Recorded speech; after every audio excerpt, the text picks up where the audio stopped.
Karena di negeri kita sedang terjadi darurat akhlak. Saudara, dari mana kita bisa tahu terjadi darurat akhlak? Lihat, saudara, maraknya aneka ragam kemunkaran kemaksiatan di negeri kita, maraknya para penjahat yang menggarong kekayaan negeri kita, maraknya korupsi, banyaknya mafia, merajalelanya oligarki busuk. Semua itu, saudara, menjadi bukti betapa sedang terjadi darurat akhlak di negara kita. Saudaraku, kalian tidak memuliakan habaib juga kalau kalian melakukan apa yang disuruh dan kalian tinggalkan apa yang dilarang. Tanpa memuliakan habaib pun kalian akan menjadi orang-orang yang mulia. Berpedomanlah kepada Al-Quran dan juga sunnah, mengikuti ulama-ulama yang memang mengajarkan ilmu tanpa harus cium kaki habaib, tanpa harus menunduk kepada habaib, kita mulia. Shalom. Jumpa lagi bersama saya di sini, Leonardo Sirait. Apa kabarnya teman-teman semua dimanapun saudara-saudara berada? Kiranya kita semua senantiasa berada dalam lindungan Tuhan Yang Maha Esa, Tuhan Yesus Kristus. Video kali ini kita akan menyimak dan mendengar secara sesama pernyataan Rizik Syihab dalam acara Reuni 212 ya. Seperti yang kita ketahui bersama, dalam momen tersebut kembali disuarakan kritik protes terhadap kebijakan-kebijakan pemerintah yang dibungkus dengan istilah revolusi akhlak. Namun jika kita cermati lebih dalam ya, narasi yang disampaikan bukan semata-mata soal akhlak, melainkan serangan politik yang diarahkan langsung kepada Presiden Prabowo Subianto serta kebijakan-kebijakan yang dianggap tidak sejalan dengan kepentingan kelompok tertentu. Yang menarik, pernyataan dan ceramah tersebut mendapatkan bantahan tegas juga dari TIJ ya, yang membedakan satu persatu isi narasi Rizik Syihab secara lugas dan rasional. Bantahan ini sekaligus menjadi pencerahan agar masyarakat tidak mudah terpengaruh oleh retorika, doktrin, dan siasat yang dibungkus dengan simbol-simbol agama. Ini berbahaya sekali teman-teman. Alkitab dengan tegas mengingatkan kita, ujilah segala sesuatu dan peganglah yang baik. 1 Tesalonika 5 ayat 21 ya. Yang artinya setiap pernyataan siapapun yang mengucapkan harus diuji dengan akal sehat, kebenaran dan dampak bagi kehidupan bersama. Nah, seperti apa bantahan dan penjelasan dari TIJ tersebut? Ini sangat luar biasa. Tapi sebelum kita mulai, ada baiknya klik tombol subscribe yang belum subscribe, share, like, komen ya. Mari kita simak cuplikan video berikut ini. Yang kita lawan ini ada kelompok mafia, kelompok oligarki busuk, kelompok koruptor, kelompok penjahat yang punya kekuatan politik, kekuatan ekonomi, bahkan berapa banyak kekuatan militer dan polisi yang mereka sogok, saudara. Maka itu saya mau tanya, lawan kita berat tidak? Berat tidak? Apa boleh kita hadapi sendiri-sendiri? Apa boleh ormas berjuang sendiri-sendiri? Apa boleh Habib berjuang sendiri-sendiri? Apa boleh kiai berjuang sendiri-sendiri? Apa boleh umat Islam berjuang sendiri? Maka itu saya tanya semuanya, siap bersatu, siap bersaudara, siap lawan mafia, siap lawan koruptor, siap lawan oligarki busuk. Takbir. Saudaraku, kalian tidak memuliakan habaib juga kalau kalian melakukan apa yang disuruh dan kalian tinggalkan apa yang dilarang. Tanpa memuliakan habaib pun kalian akan menjadi orang-orang yang mulia. Berpedomanlah kepada Al-Quran dan juga sunnah, mengikuti ulama-ulama yang memang mengajarkan ilmu tanpa harus cium kaki habaib, tanpa harus menunduk kepada habaib, kita mulia. Kemudian kalian hina Kiai Imad. Siapa si Imad? Si Imad bukan ahli nasab. Sesuatu yang belum jelas harus dikomentari. Ini nggak jelas. Dunia perhabiban ini di Indonesia 98 kemari, lebih tepatnya setelah tahun 2000-an. Sebelumnya nggak ada. Ngaku-ngaku secara frontal di depan publik bahwa saya cucu Nabi, itu nggak berani orang dulu. Terlalu congkak. Jadi kami harus diam gitu, menerima diperbudak, menerima dijajah, menerima diperlakukan semena-mena oleh orang yang ngakunya Habib. Taubat si Bahar, jangan ngaku-ngaku cucu Nabi. Dosa besar. Kalian mau mengatakan bahwa habaib ini matahari? Kalau matahari itu menyinari, bukan membodohi. Said sudah ada sejak dahulu kala di Indonesia ini. Mereka tidak pernah beriforia dengan nasabnya. Kalian membantah Kiai Imad bukan dengan ilmiah, tapi dengan amarah. Sakarep mula. Sedangkan mulut kalian yang hasut setiap hari, mengajak kami membenci pemerintah, menjauhi pemerintah. Ya itulah kalian, bohong. Ditutup casingnya dengan casing agama, dengan casing cucu Nabi, dengan casing kemuliaan. Satu Habib bodoh lebih mulia daripada 70 kiai yang berilmu. Itu bukan hasut. Ndas kaulah. Al-habaib warasatul anbiya. Enggak pernah dengar. Gua yang sering dengar al-ulama warasatul anbiya.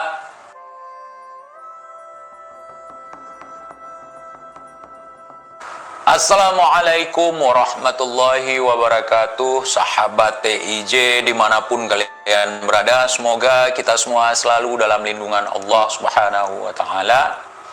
Salam persaudaraan dari Aceh untuk teman-teman yang ada di seluruh Nusantara, dari Sabang sampai Merauke, dari Miangas hingga Pulau Rote. Bahar berantakan dirujak TIJ, pasti ngadu sama Rijik habis dirujak. Habis dirujak ngadu sama Rijik.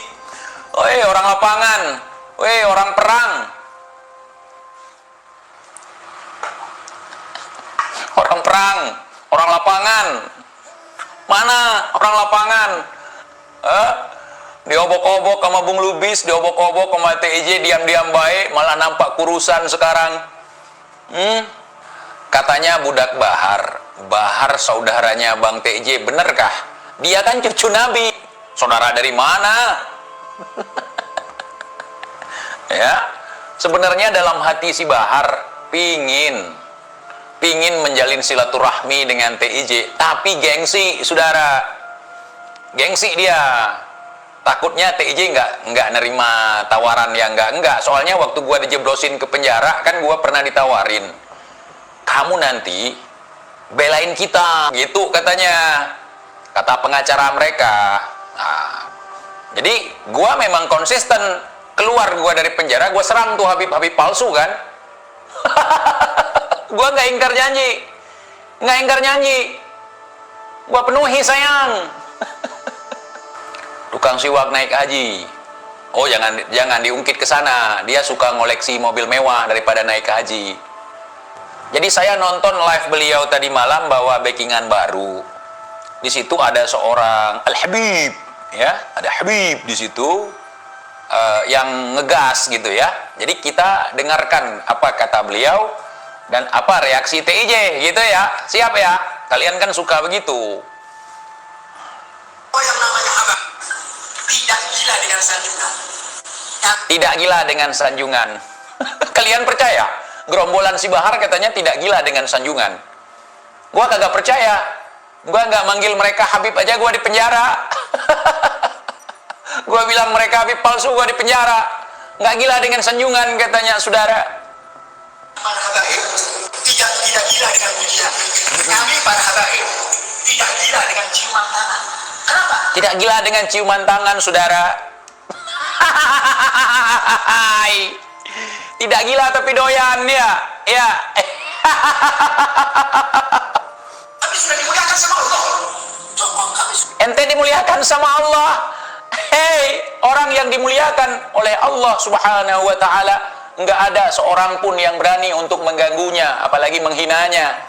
Artinya kita akan dimuliakan oleh Allah Subhanahu. Nggak butuh.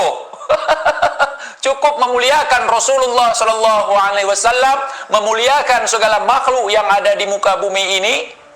Udah cukup, nggak perlu habaib doang. Ya, iya, manusia sebagai rahmatan lil alamin. Kita memuliakan hewan-hewan ciptaan Allah sepantasnya, selayaknya. Memuliakan sesama manusia selayaknya, sepantasnya. Mentakzimi orang tua kita, menghormati orang tua kita, menghormati guru-guru kita, bukan cuman habaib. Emang ente siapa? Ante Belanda? Oleh Allah Subhanahu wa Ta'ala. Makanya kalau kita memuliakan para habaib, berarti kita akan menjadi mulia. Sekali Gua kagak pernah ngemulain habaib dari dulu. Gua kenal habaib setelah 98. Dari dulu gua mulia-mulia aja, nggak ada yang hina-hina gua. Justru sekarang ketika bermasalah dengan habaib ini, banyak pengikut-pengikut dobol, pengikut-pengikut budak, pengikut-pengikut habaib yang menghina gua, dan nggak hina juga. Justru kalian yang hina sekarang. Dibully seantero Indonesia. Hari ini ngomong gitu nggak malu. mulia. Sekali lagi, bela para ulama, bela para habaib. Enggak, gua ulama aja udah, habaib nggak perlu. Nggak ada untungnya bagi gua. Nggak ada sama sekali. Nggak ada. Gua malah dijeblosin ke penjara. Ya, gara-gara bela nama baik habaib yang dicoreng oleh beberapa orang waktu itu, nyari sumbangan atas nama saya untuk anak yatim. Justru gua dijeblosin ke penjara. Nggak ada habaib yang bela gua. Malah ikut-ikutan, seolah-olah gua pembenci habaib. Ya, iya. Menjadi manusia-manusia yang akan dimuliakan oleh Allah Subhanahu. Saudaraku, kalian tidak memuliakan habaib juga kalau kalian melakukan apa yang disuruh dan kalian tinggalkan apa yang dilarang. Kalian anut apa yang diajarkan oleh Rasulullah tanpa memuliakan habaib pun kalian akan menjadi orang-orang yang mulia. Ya, iya, berpedomanlah kepada Al-Quran dan juga Sunnah, mengikuti ulama-ulama yang memang mengajarkan ilmu tanpa harus cium tangan habaib, tanpa harus cium kaki habaib, tanpa harus menunduk kepada habaib, kita mulia. Ya, bagaimana kita mau memuliakan si Bahar sedangkan si Bahar aja tidak punya kemuliaan itu? Bagaimana kita ingin mendapatkan kemuliaan dengan memuliakan habaib sedangkan si Bahar yang habaib itu sendiri nggak mulia? Gimana logika kalian? Hah? Sekarang lagi dihinakan oleh Allah Subhanahu wa Ta'ala. Kalian lihat sendiri, simak sendiri. Mereka mengatakan bahwa habaib di Indonesia itu nasabnya tidak bersambung kepada Nabi Muhammad SAW. Sekali lagi saya katakan, ini sesuatu yang gamblang. Betul, gamblang ini. Gamblang itu artinya, Pak Beb, gamblang itu terang benerang, tanpa ada halangan apapun, namanya gamblang. Ya, iya. Kalau gam Aceh lain lagi, ini gamblang. Yang sudah jelas, yang mestinya tidak perlu dikomentari. Betul, nggak perlu dikomentari, tinggal dibuktikan aja Pak Bib. Ya, dikomentari nggak perlu, dibuktikan. Ya, dilawan dengan data, dilawan secara ilmiah. Jangan nanti kalian munculkan membahas nasab, membahas genetika, cuman pakar komunikasi, nggak nyambung. Pakar tanaman atau pakar perbengkelan kalian majukan ke depan untuk membahas nasab. Habis itu kalian bangga sekali. Kemudian kalian hina Kiai Imad. Siapa si Imad? Si Imad bukan ahli nasab. Terus kalian munculkan orang bukan ahli nasab, bukan ahli genetika, berbicara soal nasab, berbicara soal genetika, kan nggak nyambung. Kenapa nggak kalian undang aja petani, peternak nasab, atau pedagang nasab? Nggak nyambung. Ya, iya. Ya, kalian sengaja ngundang pakar bahasa karena di sini memang membutuhkan retorika yang meyakinkan supaya masyarakat tidak lagi butuh bukti secara ilmiah, hanya butuh retorika. Ya, pinter berbicara, makannya banyak dengan beragam macam makanan, pakaiannya banyak, itu tandanya orang jahat, kata Ketua Robito. Sesuatu yang sudah jelas, yang mestinya tidak perlu dikomentari.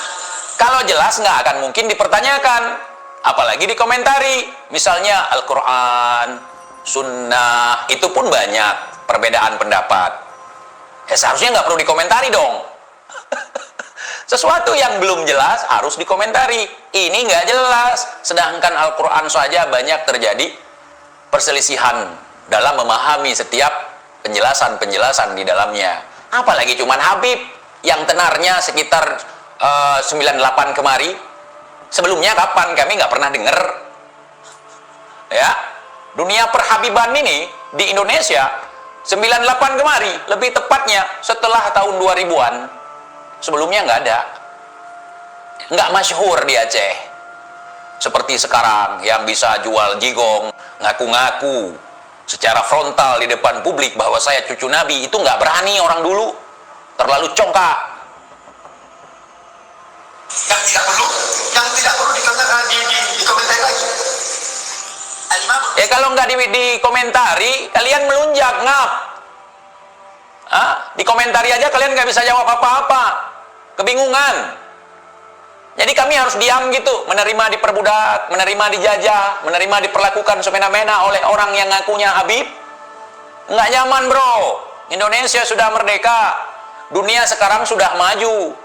Ya, hanya orang-orang yang pengecut yang mau diperbudak oleh orang lain dan membiarkan dan mendiamkan. Ini kemungkaran bro. Aku tanya, qad tunkiru al-ainu dha'a syamsi min ramadin wa yumkinu fahmu fahmu. Itu hadis. Mudah-mudahan nggak palsu ya, seperti yang sering dibacakan si Bahar. Kita tahu bagaimana cahaya matahari yang begitu luar biasa terangnya. Betul, kita tahu cahaya matahari yang begitu luar biasa terangnya. Kita tahu, silakan. Tiba kalau ada orang mengatakan hari ini cahaya matahari kok redup ya? Iya, banyak orang mengatakan hari ini kok cahaya matahari redup ya. Itu bisa jadi karena gerhana, itu bisa jadi karena mendung. Apalagi kalau kita di kutub, ya, apalagi kalau kita di Antartika, jarang melihat matahari. Apakah kita ketika mengatakan kok matahari ini redup, apakah kita nggak percaya dengan matahari? Bukan, ngap. Matahari itu tidak selamanya terang. Apalagi malam hari nggak ada matahari. Ya. Ya. Iya, apalagi lampu taman rongsokan ngaku sebagai matahari. Nggak wajib kita percaya itu matahari. Bukan cahaya matahari yang redup, mata ente bermasalah. Bukan mata aneh bermasalah. Ya, bukan. Itu bola lampu mobil Chevrolet zaman dulu yang udah mulai meredup. Ngaku-ngaku sebagai matahari. Apa ini? Taubat kalian para penghujat Habib Bahar. Taubat kalian para pengikut si Bahar. Taubat si Bahar, jangan ngaku-ngaku cucu Nabi. Dosa besar.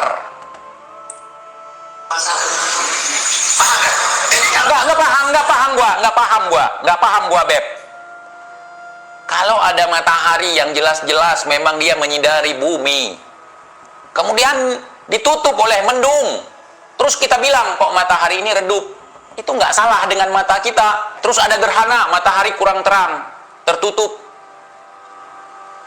terus kita bilang matahari ini redup, terus mata kita salah gitu. Otak di mana, Beb?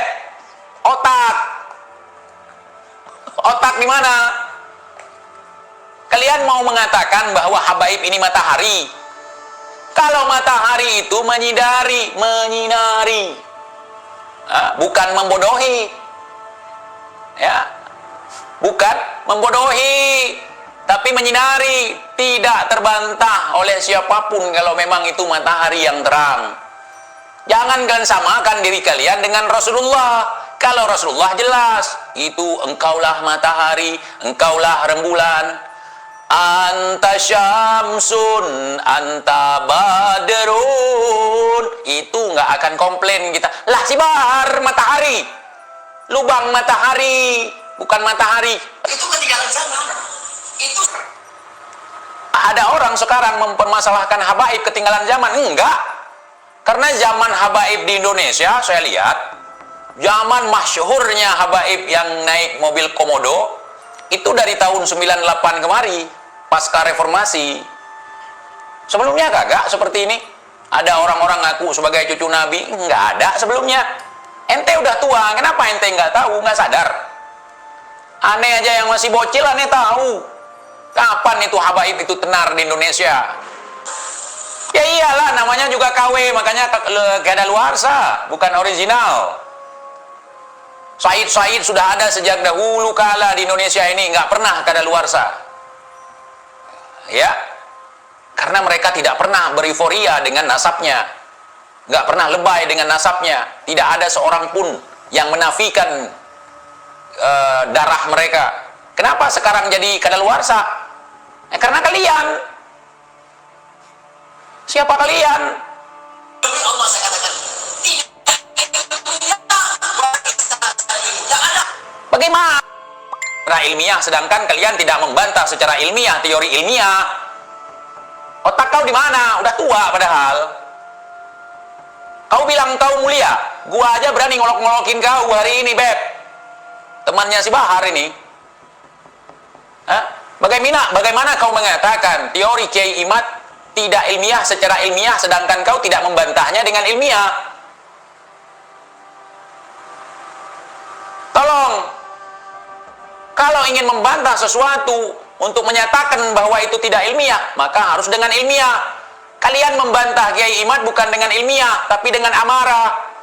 Sakarep mula. Di dalam hati mereka ada hasud, itu saja. Bagaimana kau tahu hati mereka ada hasud? Bagaimana kau tahu di hati Kiai Imad ada hasud? Sedangkan mulut kalian yang hasud setiap hari mengajak kami membenci pemerintah, menjauhi pemerintah, menjauhi umara. Sedangkan umara hari ini sangat dibutuhkan oleh rakyat. Kita butuh pemimpin, bukan pemimpi. Ya. Jangankan kau, Beb, itu Mufti Petamburan, si Rizik aja kagak pede sama gua. Dia takut gua jadi IB, karena gua IB beneran, Iqbal Bacot, Imam Bacot.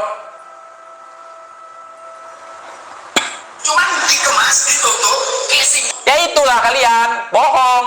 Ditutup casingnya dengan casing agama, dengan casing cucu Nabi, dengan casing kemuliaan, padahal sampah itu semua, Beb. Secara ilmiah, secaranya Ahmad bin Isa tidak punya anak yang namanya Ubaidillah. Itu hanya bahasa ilmiah saja. Tapi kalau kita mau cari yang Ya iya, jangan kita mau cari, kau tunjukkan ke kami, ngap. Itu cuma bahasa ilmiah saja. Pembuktian secara ilmiah, coba. Biar tidak cuma bahasa. Coba. Alah, Beb. Udah sikat gigi belum? Sikat giginya dijual. dihasut, difitnah, diteror, macam-macam. Dan Yang suka memfitnah kalian, yang suka neror diri sendiri pun kalian. Bahkan ada statement yang merendahkan kiai di Nusantara. Satu Habib bodoh lebih mulia daripada 70 kiai yang berilmu. Itu bukan hasut. Ndas kau lah, pala kau. kaget, dari mulai dulu. Ya, Dulu kapan? Masa Belanda? Dulu kapan? Kapan dulu itu? Secara ilmiah, kapan dulu? Habaib itu kapan dulunya? Dulu kapan? Saya juga bisa bilang, dulu saya itu nggak seperti ini. Dulu sekali dulu. Cacing pun bisa bilang, dulu saya seekor naga. Sekarang saja saya sudah jadi cacing. Dulu. Di zaman antah berantah. Ilmiah dong. Qalamullah wa sunnati Rasul. Itu yang perlu diikuti. Dan ulama warasatul anbiya. Ulama pewaris para nabi. Nggak pernah gua dengar habaib. Nggak pernah. Al-habaib warasatul anbiya. Nggak pernah dengar gua. Gua yang sering dengar al-ulama warasatul anbiya. Ulama, orang yang berilmu, orang-orang yang solih, itu yang diikuti. Bukan orang yang pakai, orang laki-laki pakai lipstik merah menor, marah-marah di atas podium. Itu contoh nggak baik. Sekarang harus jadi contoh ya seperti itu. Gua nggak mau ikut para habaib. Kira-kira gua sesat nggak? Siapa yang bisa menjamin gua sesat di sini?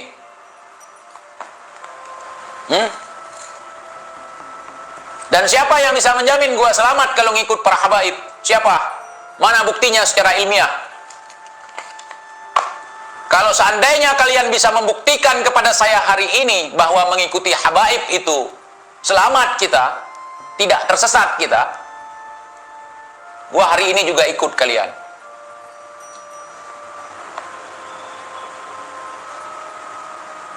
Gua tidak akan ikut kalian sejauh kalian tidak bisa membuktikan omongan itu. Tapi kalau ikut ulama, ikut orang alim, ikut ajaran agama, ikuti Rasulullah, gua bisa buktikan kalian akan selamat. Gua bisa membuktikan itu.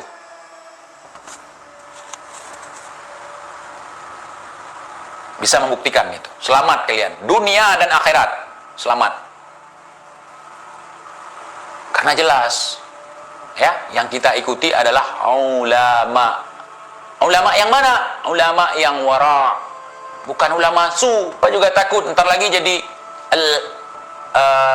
al-habaib warasatul anbiya. Enggak ada. Al-ulama warasatul anbiya. Ulama adalah pewaris Nabi, bukan habaib pewaris Nabi. Bukan. Itu pewaris Vanderberg. Udah jelas. Aduh, kalau modelnya si Bahar.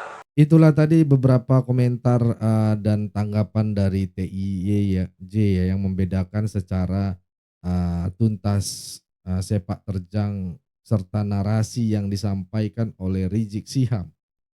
Faktanya hingga reuni 212 pun berakhir, serangan terhadap pemerintah masih terus dilancarkan, disertai narasi-narasi yang cenderung mengarah pada khilafah, penggiringan emosi, dan upaya ujaran kebencian mendoktrin pengikutnya untuk melawan negara.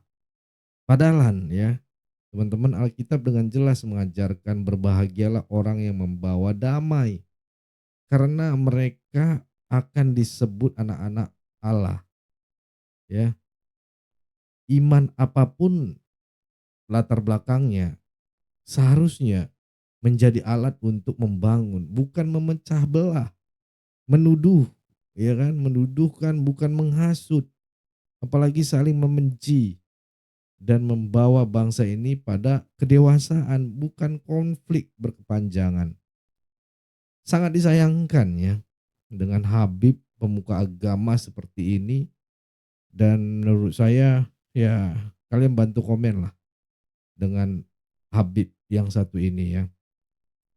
Kesimpulannya teman-teman ya, kita sebagai masyarakat harus cerdas dan kritis dan tidak mudah terprovokasi oleh narasi yang dibungkus agama, tetapi syarat kepentingannya itu politik gitu. Negara ini dibangun dengan pengorbanan ya, dan menjaga persatuan adalah tanggung jawab kita bersama. Itu teman-teman ya. Saya nggak setuju gitu. Mudah-mudahan ini dilihat sama orang Habib itu ya, video ini. Sekarang giliran saudara-saudara, bagaimana pendapat saudara-saudara tentang pernyataan Rizik Syihab dan bantahan dari TIJ ini ya. Silakan tuliskan pandangan saudara-saudara di kolom komentar. Mari kita berdiskusi dengan kepala dingin dan hati yang lebih bijak lah. Terima kasih atas dukungan semuanya. Jangan lupa juga dukung pelayanan kita setiap divisi kita, divisi bidang-bidang kita untuk pelayanan di gereja YouTube ini. Jangan lupa untuk subscribe channel ini, tekan tombol like, dan bagikan video ini agar semakin banyak orang tercerahkan dan dibukakan hatinya. Saya Leonardo Sirait, Tuhan Yesus memberkati, dan sampai jumpa di video selanjutnya.